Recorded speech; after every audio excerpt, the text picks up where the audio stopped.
ওই যে দেখেন, ওই দেখেন, এই দেখছেন টুপিওয়ালারে? হ্যাঁ, অসভ্য দুই একজন থাকে, দুই একজন বেয়াদব থাকবে। এবার পাঞ্জাবিওয়ালা কার পাঞ্জাবি এতটা একই, এই কথাটাই বলতেছি, অথচ সে তার মোবাইল টিপতেছে। এটাই বললাম মাসউর, এটা অর্থাৎ জাদুগ্রস্ত মানুষের মতো, যার নিজস্ব সেন্স কাজ করে না। আমাদের নবীজি সাল্লাল্লাহু আলাইহি সাল্লাম বলছেন, আল্লামানি রব্বি ফা আহসানা তালিমি ওয়া আদ্দাবানি রব্বি ফা আহসানা তাদিবি। নবীজি একসাথে বলছেন এই হাদিস, যে মহান আল্লাহ আমাকে সর্বশ্রেষ্ঠ ইলম শিখিয়েছেন এবং আল্লাহই আমাকে সর্বশ্রেষ্ঠ আদব শিখিয়েছেন। শুধু শব্দ শিখায় নাই, শুধু কোরআন নাজিল করে নাই, বরং নবীজির চলা ফেরা, নবীজির আচরণ, উচ্চারণ, এই মুহূর্তে কি করণীয়, সামনে তাকাইবেন না ডানে তাকাইবেন না বামে তাকাইবেন, এইটা পর্যন্ত, বাম পাও দিয়া ঢুকবেন না ডান পাও দিয়া ঢুকবেন, গ্লাসের ভিতরে নিঃশ্বাস ফেলবেন না বাইরে নিঃশ্বাস ফেলবেন, রব্বে কারীম এরকম নিঃশ্বাস পর্যন্ত রাসূলুল্লাহ সাল্লাল্লাহু আলাইহি সাল্লামের ঠিক করে দিয়েছে। আলহামদুলিল্লাহ, আলহামদুলিল্লাহ নাহমাদুহু ওয়া নাস্তাঈনুহু ওয়া নাস্তাগফিরুহু ওয়া নু'মিনু বিহি ওয়া নাতাওয়াক্কালু আলাইহি ওয়া নাউযু বিল্লাহি মিন শুরুরি আনফুসিনা ওয়া মিন সাইয়্যিআতি আ'মালিনা। من يهده الله فلا مضل له ومن يضلله فلا هادي له ونشهد أن لا إله إلا الله وحده لا شريك له ونشهد أن سيدنا وحبيبنا ومولانا محمدا عبده ورسوله. أما بعد فأعوذ بالله من الشيطان الرجيم. بسم الله الرحمن الرحيم. ولقد خلقنا الإنسان ونعلم ما توسوس به نفسه ونحن أقرب إليه من حبل الوريد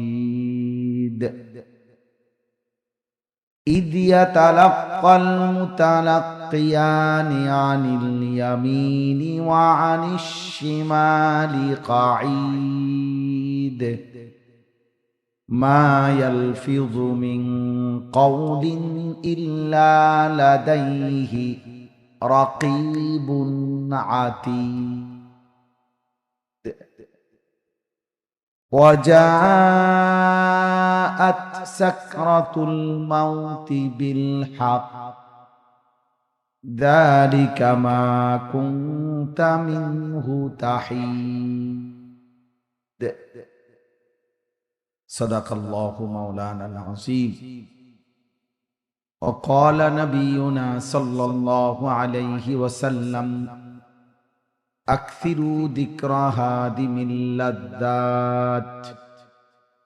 وقال صلى الله عليه وسلم نعمتان مغبون فيهما كثير من الناس الصحة والفراغ. اللهم صل على محمد وعلى آل محمد كما صليت على إبراهيم وعلى آل إبراهيم إنك حميد مجيد. اللهم بارك على محمد وعلى آل محمد كما باركت على إبراهيم وعلى آل إبراهيم إنك حميد مجيد سبحانك لا علم لنا إلا ما علمتنا إنك أنت العليم الحكيم الحمد لله আল্লাহ পাক রব্বুল ইজ্জত যুল জালাল ওয়াল ইকরামের ফজল করম রব্বুল আলামিনের অপরিসীম ইহসান মেহেরবানি দয়া আল্লাহ তাআলা আমাদেরকে আজ 23 অক্টোবর 2025 রোজ বৃহস্পতিবার ঢাকা ধামরাই হরিদাসপুর আমানুল্লাহ মাদ্রাসা ও এতিমখানার উদ্যোগে আজকের এই 23তম বাৎসরিক ওয়াজ মাহফিলে আল্লাহ তাআলাই আমাদেরকে আসবার বসবার আল্লাহর জন্যই জমা হওয়ার তৌফিক দান করেছেন আলহামদুলিল্লাহ। মূলত আসলে আল্লাহর কথা শুনবার জন্য প্রথম কথা হলো শতভাগ মনোযোগ খুব জরুরি, এবং এটা আল্লাহ তাআলার আদেশ। শুধু জরুরি না, বরং আল্লাহর আদেশ। আল্লাহ তাআলা কোরআনুল কারীমে বলছেন, আমার কোরআন যখন পড়া হয় ফাসতামিউ লাহু ওয়া আনসিতু, তোমরা মনোযোগ দিয়ে শোনো এবং চুপ থাকো, লাআল্লাকুম তুরহামুন, এতে করে অবশ্যই তোমাদের উপরে রহমত বর্ষিত হবে। তাহলে মনোযোগ দিয়ে শুনলে, চুপ থেকে শুনলে রহমত বর্ষিত হবে। তাফসীরের মধ্যে আছে রহমত বর্ষিত হবে মানে কি? মানে হলো আল্লাহ তাআলা ইবাদতের ওই কথাগুলো অনুসরণ করণের তৌফিক দান করেন। তৌফিকুত তাআত, আনুগত্যের তৌফিক দিন। তাহলে এই জন্য কেউ যদি মনোযোগ দিয়ে কথা শুনে, আল্লাহ তাকে ধীরে ধীরে আমলের তৌফিক দেয়, আমলের সুযোগ দেয়। এই জন্য কোরআনুল কারীমের অনেকবার এটা আছে। মুসা আলাইহিস সালামকে আল্লাহ তাআলা বলছে ফাসতামি' লিমা ইউহা, মুসা আমি যেই ওহী করছি তুর পাহাড়ে, তুমি আমার কথাগুলো মনোযোগ দিয়ে শোনো। ফাসতামি', তুমি শোনো মনোযোগ দিয়ে। এজন্য একটা জিনিস মনে রাখবেন, ওয়াজ নসিহত এই বলার শুনবার মাকসাদ হলো লাআল্লাহু ইয়াতাযাক্কারু আও ইয়াখশা। আল্লাহ তাআলা বলছেন মুসা নবীকে যখন ফেরাউনের কাছে পাঠাইছে, ফেরাউনের মতো নিকৃষ্ট কাফেরের কাছে যখন কালেমার দাওয়াত নিয়ে পাঠাইছে, তো আল্লাহ তাআলা উনাকে বলছেন যে ফাকুলা লাহু কাওলান লাইয়িনা, তুমি এবং তোমার ভাই হারুন, তোমরা দুইজনে মুসাকে বলছেন ফেরাউনের কাছে গিয়ে নম্রতার সাথে আল্লাহর দাওয়াত দিবে, কালেমার দাওয়াত দিবে। কেন? লাআল্লাহু ইয়াতাযাক্কারু আও ইয়াখশা, হয়তো সে উপদেশ গ্রহণ করবে অথবা আল্লাহকে ভয় করবে। তাহলে একটা নিকৃষ্ট কাফের, খোদা দাবিদার, এমন বড় বেঈমানের কাছেও আল্লাহর কথা পৌঁছানোর মাকসাদ যেন সে উপদেশ গ্রহণ করে, যেন সে আল্লাহকে ভয় করে। তাহলে আমাদের সামনে কি মাকসাদ? এটাই মাকসাদ, যেন আমরা উপদেশ গ্রহণ করি, যেন আমরা আল্লাহকে ভয় করি। এখন যদি সেই অনুভূতি অর্জিত না হয় বাপ, তো কি ফায়দা হবে? কোরআনুল কারীমের মধ্যে আছে আল্লাহ তাআলা বলছেন ইয়াইযুকুম লাআল্লাকুম তাযাক্কারুন, আমি আল্লাহ তোমাদেরকে ওয়াজ করছি। আল্লাহ ওয়াজ করতেছে আর বলে যে কেন ওয়াজ করছি? লাআল্লাকুম তাযাক্কারুন, যেন তোমরা উপদেশ গ্রহণ করতে পারো। তাইলে এর চাইতে বড় স্পষ্ট কথা কি হইতে পারে? আল্লাহ বলছেন আমি ওয়াজ করছি যেন তোমরা উপদেশ গ্রহণ করতে পারো। হযরত ইরবাজ ইবনে সারিয়া একজন সাহাবী, তিনি বর্ণনা করছেন নবীজি আমাদের সামনে ওয়াজ করলেন, আমাদের অবস্থা তখন কি হলো? সাহাবীরা বলতেছেন জারাফাত মিনহাল উয়ুন ওয়া ওয়াজিলাত মিনহাল কুলুব, আমাদের চোখ থেকে পানি ঝরতে লাগলো, আমাদের অন্তরগুলো আল্লাহর ভয়ে কাঁপতে শুরু। তাহলে ওয়াজের মাকসাদ। এখন একজনের পর একজন বক্তা উঠলো আর নামলো, এক এক সময় এক এক বক্তা আনলো নিল, আমরা সবাই সবার মতো, এটা ঠিক না। এটা মূল মাকসাদ না। এজন্য কিশোর ভাই, নওজোয়ান, বয়স্ক বাবা সবার কাছে আমি এই মোবাইলটা বন্ধ করতে বলছি। এই কাজ মূলত মোবাইল হাতে ধরে রাখলে মনোযোগ হয় না, দিল জমে না, অন্তরে কথা ঢোকে না, নিজের ভিতরে অনুভূতি জাগে না, বিবেক নড়ে না, কলিজার মধ্যে কোনো আগ্রহ আসে না। যতক্ষণ মোবাইল হাতে থাকে ততক্ষণ এটা এক ধরনের মাসহুর, জাদুগ্রস্ত ব্যক্তির মতো, সে সারাক্ষণ এটার দিকেই তার মন পড়ে থাকে। এই জন্য এটা একটা তাজরিবা, অভিজ্ঞতার কথা হলো যে মোবাইলটা বন্ধ রাখলে কিছুক্ষণ সময় আলেমে দ্বীনদের, এখানে আলহামদুলিল্লাহ স্টেজ ভরা ওলামায়ে কেরাম, মাশাআল্লাহ, সবাই মিলে ওনাদের দিকে তাকায় থাকে, ওলামায়ে কেরামের চোখের দিকে তাকিয়ে আল্লাহর কথা শুনেন, দেখবেন বরকত হবে, বরকত হবে, অল্পতেই বরকত হবে। যুগ যুগ ধরে বুজুর্গানে দ্বীন বলছেন, মানুষের মধ্যে দ্বীন আসে, মানুষের মধ্যে পরিবর্তন আসে, মানুষের মধ্যে আল্লাহমুখী, আখিরাতমুখী চিন্তা আসে, মানুষের মধ্যে জাহান্নামের ভয় তৈরি হয়, জান্নাতের আশা আকাঙ্ক্ষা তৈরি হয়।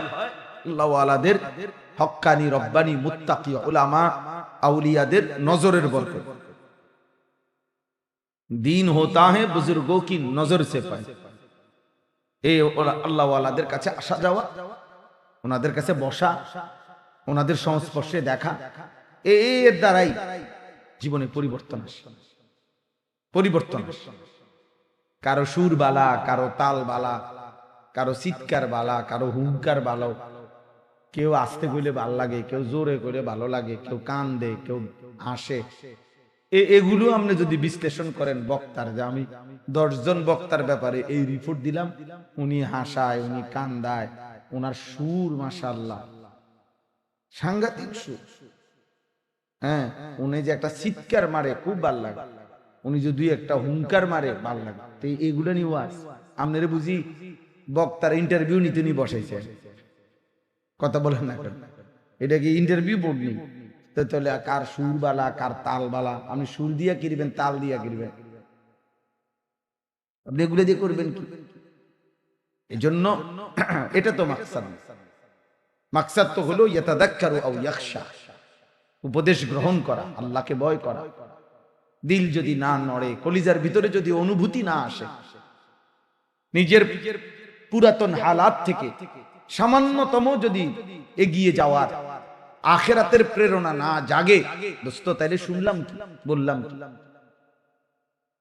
আয়োজন কেন হলো? তাই যে যেমন আছি তেমনই রইলাম, তো তাইলে কি হলো? তাই এজন্য আমি অনুরোধ করছি সবাই যারা বসে আছেন, যারা বিশেষ করে দাঁড়ায় আছেন, যদি সুযোগ হয়, ওই যে দেখেন, ওই দেখেন, এই দেখছেন টুপিওয়ালারে, হ্যাঁ, অসভ্য দুই একজন থাকে, দুই একজন বেয়াদব থাকবে। এবার পাঞ্জাবিওয়ালা কার পাঞ্জাবি, এতটা একই এই কথাটাই বলতেছি, অথচ সে তার মোবাইল টিপতেছে।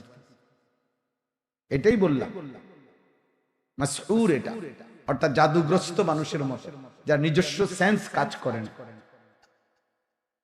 তো এই জন্য বলতেছিলাম যারা দাঁড়িয়ে আছেন, মেহেরবানি করে ভাই, নওজোয়ান, যদি সুযোগ হয়, জায়গা থাকে, বসলে ভালো, প্রয়োজনে নিজেদের দুইটা জুতা একসাথ করে এটার উপরে বসে, প্রয়োজনে 10 মিনিট শুনেন, বসে শুনলে বরকত হবে। আল্লাহর কথা আদবের সাথে শুনতে হয়, কোরআন সুন্নাহর ইলমের সাথে আদব থাকা জরুরি। আমাদের নবীজি সাল্লাল্লাহু আলাইহি সাল্লাম বলছেন, আল্লামানি রাব্বি ফা আহসানা তা'লিমি ওয়া আদ্দাবানি রাব্বি ফা আহসানা তা'দীবি। নবীজি একসাথে বলছেন এই হাদিস, যে মহান আল্লাহ আমাকে সর্বশ্রেষ্ঠ ইলম শিখিয়েছেন এবং আল্লাহই আমাকে সর্বশ্রেষ্ঠ আদব শিখিয়েছেন। শুধু শব্দ শিখায় নাই, শুধু কোরআন নাজিল করে নাই, বরং নবীজির চলা ফেরা, নবীজির আচরণ, উচ্চারণ, এই মুহূর্তে কি করণীয়, সামনে তাকাইবেন না ডানে তাকাইবেন না বামে তাকাইবেন, এইটা পর্যন্ত, বাম পাও দিয়া ঢুকবেন না ডান পাও দিয়া ঢুকবেন, গ্লাসের ভিতরে নিঃশ্বাস ফেলবেন না বাইরে নিঃশ্বাস ফেলবেন, রব্বে কারীম এরকম নিঃশ্বাস পর্যন্ত রাসূলুল্লাহ সাল্লাল্লাহু আলাইহি ওয়াসাল্লাম ঠিক করে দিয়েছে। ঠিক করে। তো নবী সাল্লাল্লাহু আলাইহি সাল্লাম বাম পাও দিয়ে বাথরুমে ঢুকলেন কেন? ডান পাও দিয়ে মসজিদে ঢুকলেন কেন? তো ওয়াহী, আল্লাহ তাআলার ফয়সালা, আল্লাহ তাআলার ফয়সালা।